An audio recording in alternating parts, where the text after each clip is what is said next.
Damos comienzo al tercer teórico de embriología. En él nos referiremos a la tercera y cuarta semana del desarrollo del embrión. Por lo tanto, vamos a hablar de las diferentes hojas de ese disco germinativo trilaminar, la hoja ectodérmica, la hoja endodérmica y la hoja mesodérmica. Hablamos de la hoja ectodérmica. En esta hoja ectodérmica comienza a aparecer un engrosamiento en forma, como si fuera la forma de un foco, en la cual la parte más ancha está hacia cefálica y la parte más angosta se encontraría a la altura del nudo o nódulo de Hensen, y eso lo llamamos placa neural. Ese engrosamiento o placa neural se forma, recordemos, a través de la inducción de una estructura que encontramos debajo de esta zona, que es la notocorda. Aquí recordemos entonces que la placa neural en la porción caudal llega hasta el nódulo de Hensen, y por detrás de este nódulo de Hensen recordemos que estaba la línea primitiva. Al hablar de la placa neural, vemos cómo esta placa neural se ensancha, o sea, en tamaño, aumenta el tamaño, especialmente a nivel cefálico, más que a nivel caudal, apareciendo en ella un surco, que acá lo tenemos señalado como subrayado con rojo, que es el surco neural. En un estadio más avanzado,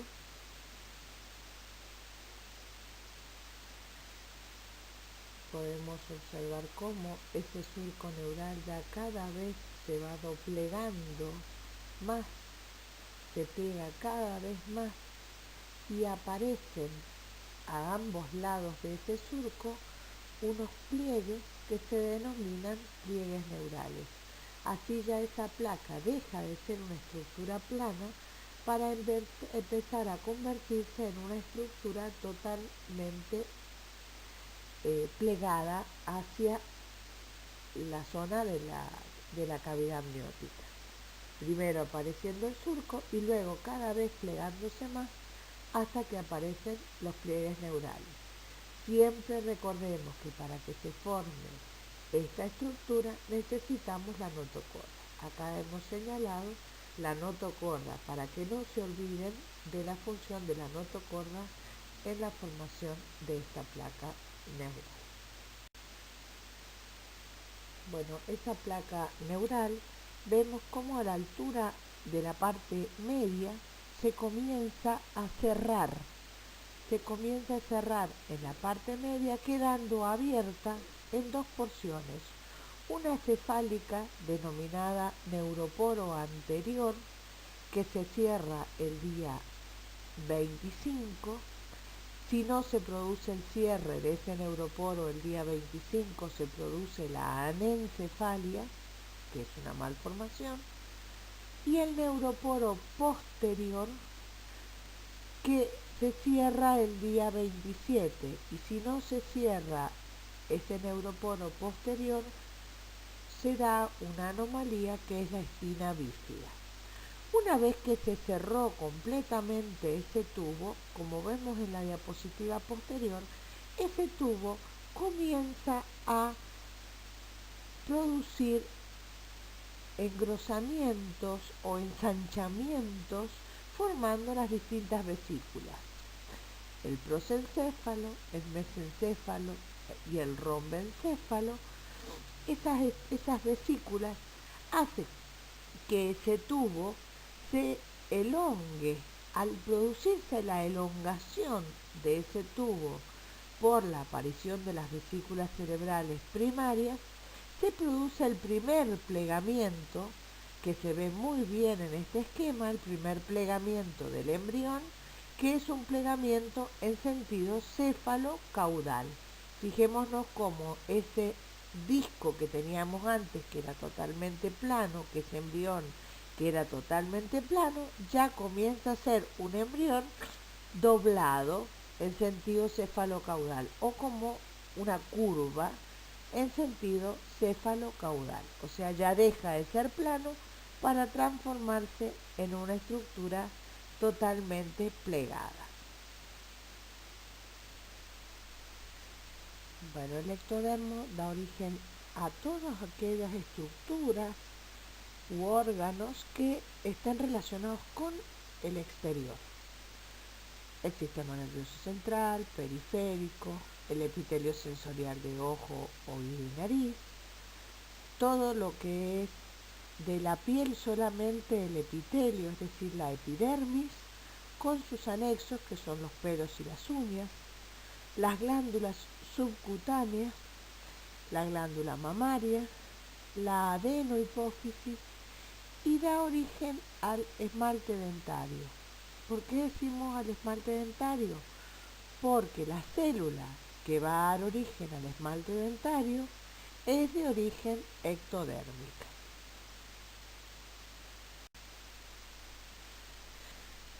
En la zona de la capa ectodérmica con la zona donde se va a producir la formación de la placa neural, se forman unas estructuras denominadas crestas neurales. Esas crestas neurales aparecen justo en la unión, luego vemos en la imagen número B cómo se colocan por debajo, hasta que finalmente en la imagen C vemos cómo se van a colocar en los costados. Estas crestas neurales van a tener derivados diferentes. Van a dar origen a los ganglios sensitivos o ganglios de la raíz dorsal de los nervios raquídeos y craneales, los neuroblastos simpáticos. Los neuroblastos son los precursores de las neuronas, las células de Schwann, las células pigmentarias, las meninges y las células cartilaginosas de los arcos branquiales, y una célula que nos interesa mucho a nosotros porque es la que va a secretar la dentina, que es el odontoblasto.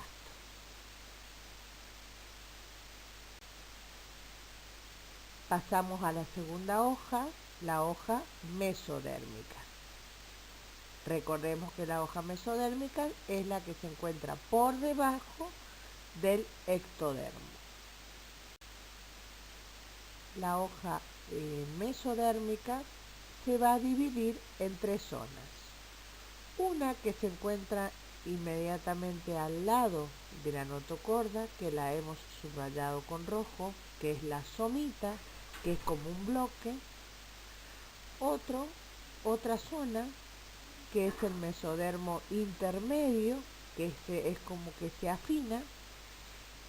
Y la tercera hoja, que está señalada con una flecha, que es el mesodermo lateral, que como podemos observar en esta imagen, ese mesodermo lateral está dividido en dos hojas.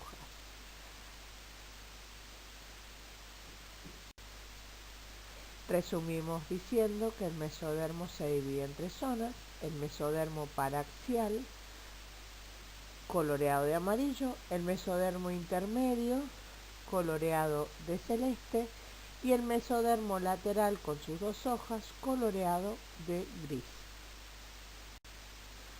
El mesodermo paraxial, ese bloque que nosotros hablamos, forma las somitas. El primer par de somitas aparece en la región cefálica, es decir, en la región anterior del embrión, el día 20, y se van ahí apareciendo en forma gradual, yéndose hacia la porción caudal. Ya al final de la quinta semana, aproximadamente la cantidad de somitas son de 42 a 44 pares. Acá tenemos un cuadrito que nos marca que las somitas son 4 occipitales, 8 cervicales, 12 torácicas, 5 lumbares, 5 sacras y 8 a 10 coccigias. Esto, ¿para qué es utilizado? Muchas veces cuando se produce un aborto espontáneo, podemos saber las semanas de ese embrión a través de la cantidad de somitas que presenta. Las somitas tienen 3 porciones. La que está más interna es el esclerotoma, es decir, la que va a dar origen a huesos y cartílagos. Le sigue hacia el exterior el miotoma, que va a dar origen a músculos, y finalmente el dermatoma, que es el que va a dar origen a la dermis. En esta imagen vemos un corte transversal de una somita. La vemos al lado, ubiquemos bien la notocorda, la ubicamos al lado de la notocorda. La estructura inmediatamente pegada al lado de la notocorda es el esclerotoma, el que va a dar origen a huesos y cartílagos. El que sigue hacia afuera es el miotoma, que va a dar origen a los músculos. Y por fuera de este, el dermatoma, que es el que va a dar origen a la porción de la dermis, es decir, al tejido conectivo de la piel. Bueno, vemos el mesodermo intermedio, que era el que veíamos que coloreado de color celeste. Este mesodermo intermedio va a dar origen al aparato urogenital. El mesodermo lateral, coloreado de gris. Tenemos 2 hojas, el mesodermo parietal y el mesodermo visceral. El mesodermo parietal, junto con el ectodermo, después del plegamiento, va a formar las paredes lateral y ventral del embrión, y el mesodermo visceral, junto con el endodermo, van a formar la pared del intestino. También las células mesodérmicas, al comienzo de la tercera semana, todas las células mesodérmicas que las observamos en color amarillo, por debajo de esa coloración verde que correspondería al endodermo, esas células mesenquimáticas o del mesodermo van a empezar a juntarse. Al reunirse, se van a diferenciar después en 2 capas. Una capa externa que va a dar origen a las células del vaso, que se va a aplanar y va a formar todo el endotelio del vaso, y unas células internas que van a ser los glóbulos rojos, los primeros glóbulos rojos, que van a ser con núcleos, son nucleados, pero porque son originados a partir de las células mesodérmicas. Ya luego los glóbulos rojos, que van a ser formados en el hígado, cuando el hígado tome la función hematopoyética, van a ser glóbulos rojos anucleados. Hablamos de la última hoja, la hoja endodérmica. Bueno, vamos a hablar ahora de los plegamientos del embrión. Ese embrión que habíamos hablado que tenía una estructura plana, que era como un disco, va a sufrir 2 plegamientos que le va a permitir tomar una forma curva. Un plegamiento que es en el sentido cefalocaudal, es decir, de adelante hacia atrás, que cuando vimos la formación del tubo neural y cómo al cerrarse totalmente ese tubo se comenzaba a ensanchar formando las vesículas cerebrales, eso producía un plegamiento en el sentido antero-posterior, es decir, cefalocaudal. En cambio, la aparición de las somitas, que eran esos bloques del mesodermo que se formaban a los costados de la notocorda, esos bloques hacen que ese embrión se pliegue en sentido lateral. Entonces, así podemos decir que el embrión se pliega, como lo vemos en la primera imagen, en un sentido céfalo-caudal o un plegamiento antero-posterior por la formación de las vesículas cerebrales. Y en un plegamiento lateral, como lo vemos en la imagen de abajo, por la aparición de esos bloques de mesodermo que serían las somitas. Bueno, acá vemos en la imagen de arriba perfectamente ese plegamiento antero-posterior y vemos cómo al plegarse en el sentido antero-posterior y lateral, o sea, sufrir los dos plegamientos, parte de ese saco vitelino que nosotros teníamos debajo de la hoja endodérmica se introduce dentro del embrión. Esa porción de saco vitelino que se introduce dentro del embrión es lo que nos va a formar el intestino primitivo. Bueno, acá vemos ya en un estadio más avanzado cómo al irse curvando ya ese saco vitelino se introduce más dentro del embrión y aparece bien marcado y bien formado el intestino primitivo. Este intestino primitivo es como un tubo que en la porción cefálica presenta una membrana denominada membrana bucofaríngea y el límite posterior también presenta otra membrana que se denomina membrana cloacal. De la hoja endodérmica van a derivar todo aquello que proviene de las bolsas faríngeas, que nosotros vamos a hablar cuando hablemos de arcos en el próximo teórico, que corresponde al revestimiento epitelial de la cavidad timpánica, trompa de Eustaquio, parénquima de las amígdalas palatinas, paratiroides superior e inferior y timo.